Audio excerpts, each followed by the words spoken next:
मराठवाड्याच्या दाजींनी नादखुळा धुळवड केला. फुटले रंगांचे सिलेंडर, सदाबहार गाण्यांवर धरला ठेका. राजकारणातील दिलखुलास व्यक्तिमत्व आणि सोशल मीडियावर दाजी नावाने परिचित असलेल्या रावसाहेब दानवेंचा अंदाज नेहमीच वेगळा असतो. आपल्या कार्यकर्त्यांसोबत कधी शेतात जेवणाची पंगत असो किंवा कुठं विमानतळावर बालपणीच्या मित्राच्या गळ्यात गळा घालूनचे फोटो रावसाहेब दानवेंचे व्हायरल होतात. आता भाजप नेते तथा माजी केंद्रीय मंत्री रावसाहेब दानवे यांनी आज भोकरदन येथील आपल्या निवासस्थानी शहरासह ग्रामीण भागातून आलेल्या कार्यकर्त्यांसोबत रंगांची उधळण केली. दानवेंनी आज धुळवडीचा मुहूर्त साधत मोठ्या उत्साहात रंगपंचमी साजरी केली.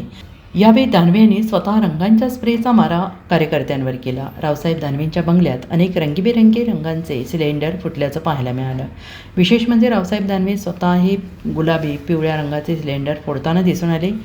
रावसाहेब दानवेंच्या कार्यकर्त्यांनी त्यांच्यावरील प्रेमासाठी एक भन्नाट गाणं गायलं. यावेळी स्वतः रावसाहेब दानवे यांनी त्यांच्यासोबत खंजिरी वाजवत गाण्याचा मनमुराद आनंद घेतला. दिल्लीला वाढवलंय या जालना जिल्ह्याच्या वाघानं, दिल्लीला वाढवलंय या भोकरदनच्या वाघानं, अशा पहाडी आवाजात गाण्याची मैफिल जमली.